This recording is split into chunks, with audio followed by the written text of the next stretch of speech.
Hello, class. Hey, everybody. Welcome back to chemistry class. Today, I wanted to talk to you a little bit about water, and don't be distracted by everything that's going on in the background. I was recently asked by a few family members about water, so I figured why not talk about water since I was just talking about that recently with family members. So, all water, as you know, and as you can taste, is not made equally. They are all are not the same in regards to tap water, your bottled water, your well water, your spring water. We're going to talk about different types of waters that are on the market today and what we should be drinking, or what you may not know about the water that you are drinking. And we're going to go over some chemistry because this is chemistry class. Now, do not be afraid to dive on into this. I'm going to break everything down to you, and you are going to know more about chemistry before you leave this class today. That is always the goal because, like I said, chemistry is all around us everywhere we go. So, let's talk a little bit about water. Our bodies are made up of at least 70% water, if not more, and we eliminate our water in our bodies by several different ways or via routes. One of them being urination, another one being sweat, one being through our lungs. So whatever minerals that we are excreting or losing or eliminating, we need to make sure that we are replenishing those minerals back into our bodies. So my sister asked me a question, is there a such thing as drinking too much water? That's how we ended up here. So drinking too much water, I have heard that thing is called overhydration. We want to be technical, scientific terms or medical terms. It's called overhydration. I've never ran into a situation where I've been overhydrated. Most fact, I'm very hydrated. I'm very dehydrated, which is why I drink water.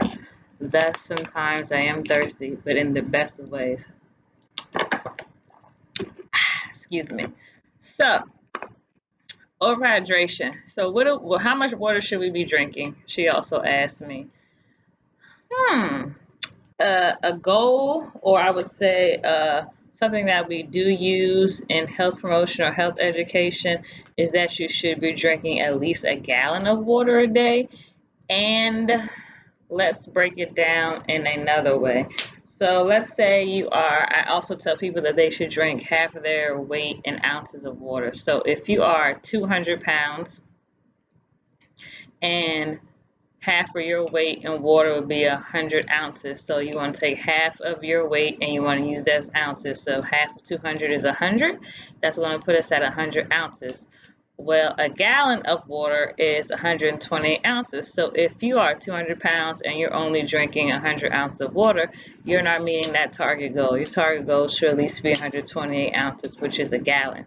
So use your weight as an indicator. If your weight is below a gallon, then you should be drinking a gallon. If your half of your weight is above a gallon, then you should be drinking more than a gallon of water. Okay? For instance, let's say if you're 300 pounds, half of your weight is going to be 150 pounds. So if you're 150, half of that is 150 pounds. 150 pounds is going to equate to 150 ounces. And then we're going to go to which one is greater, 128 or 150 ounces. You want to be drinking 150 ounces. So that is just the equation that you can use. Very simple. You want to know how much water you should be drinking a day. Let's go and talk about the different types of waters that we're seeing on the market. And let's go to the whiteboard. Let's get busy.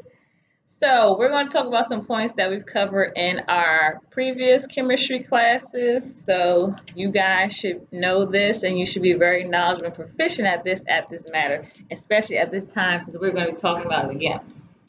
So our pH chart, which measures the concentration of hydrogens in a molecule, we go from 0 to 14. And we said 0 to before you get to 7, so about 6.9 is going to be acidic, 7 being neutral, and 7.1 to 14 being alkaline or basic.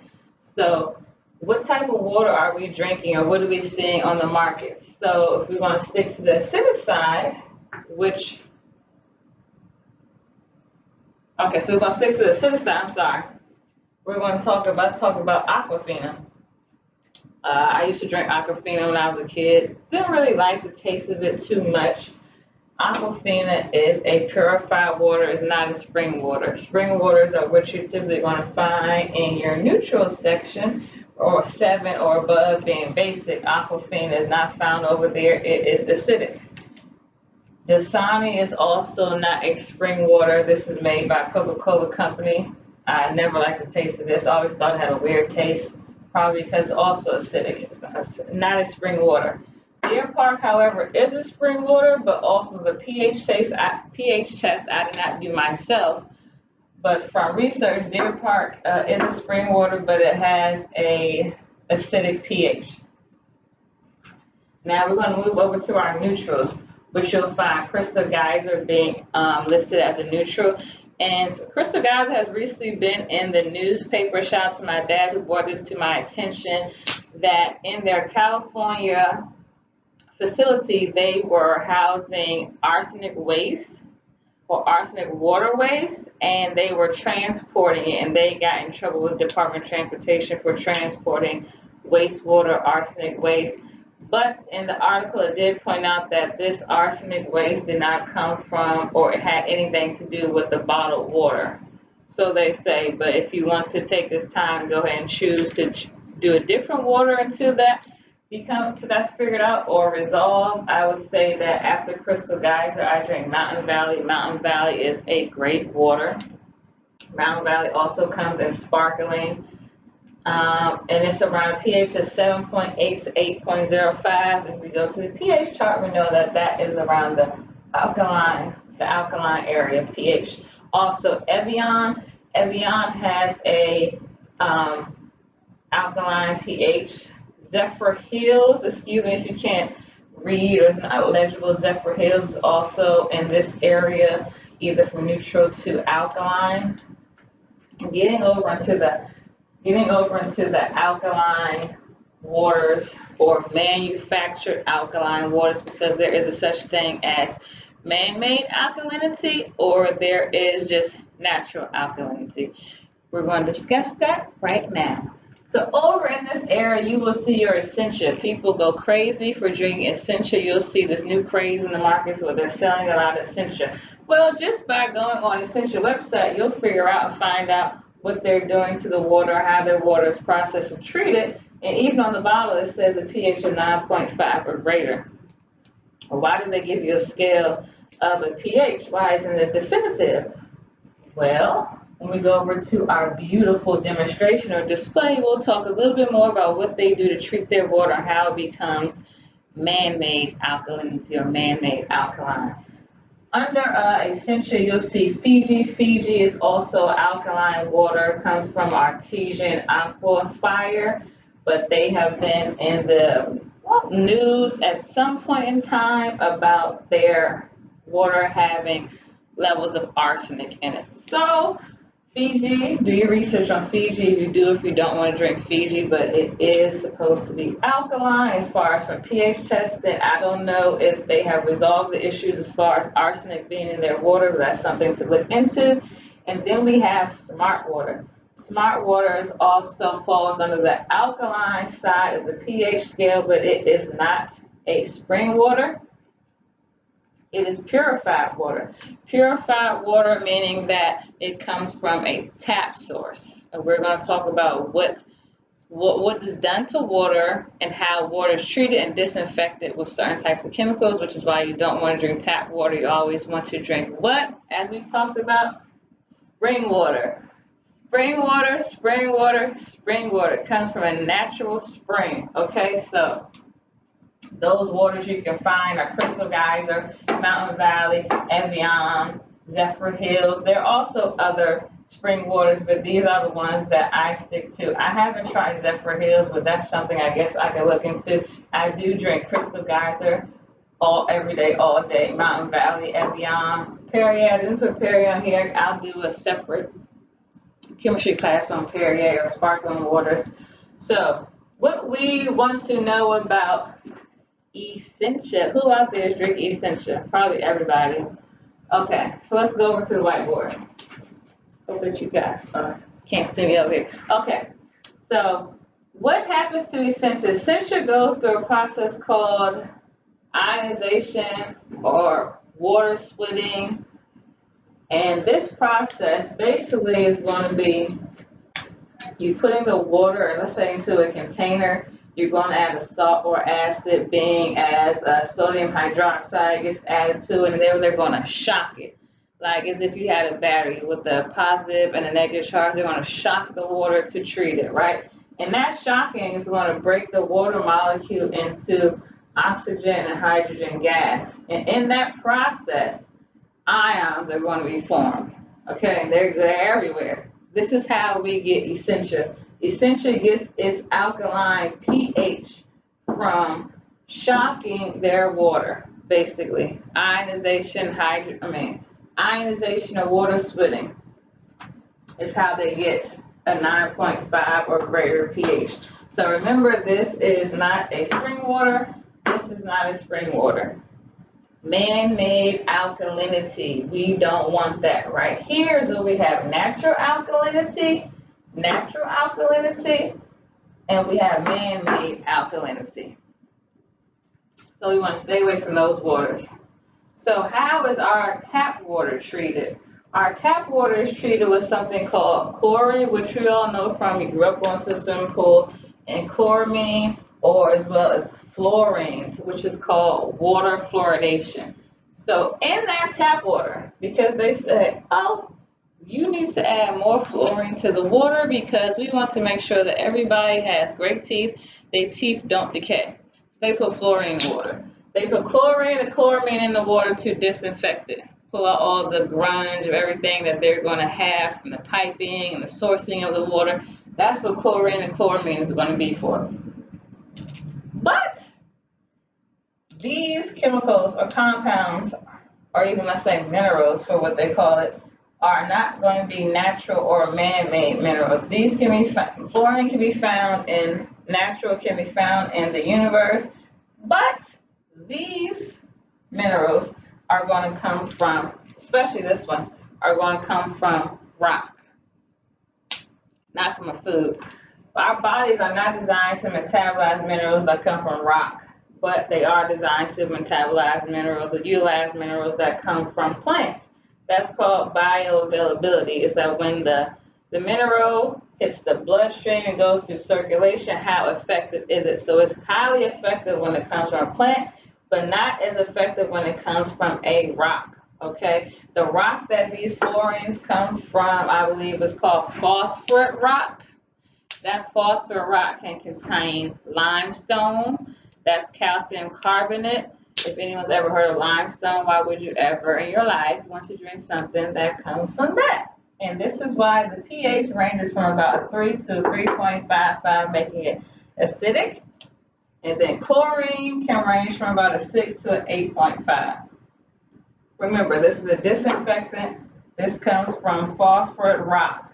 Also contains limestone. So we learned previously that decalcification or calcifying what occurs in the body. What does it do to your body? I know you guys remember this from before our previous chemistry classes. Well, it can harm the enamel on your teeth, your tissues, your bones, your fat. So what does chlorine or fluorine do to the body? Well, let's go up here to our other beautiful display. So we have something called the pineal gland. That's located right in the middle of the left and right hemisphere of your brain. That kind of separates them two. So right here in this pineal gland, which is known for the functions of being your alertness, knowing that you're tired, you're sleepy, your functionability. That's going to happen in your pineal gland. It's also going to secrete a hormone called melatonin. Melatonin is associated with sleepiness.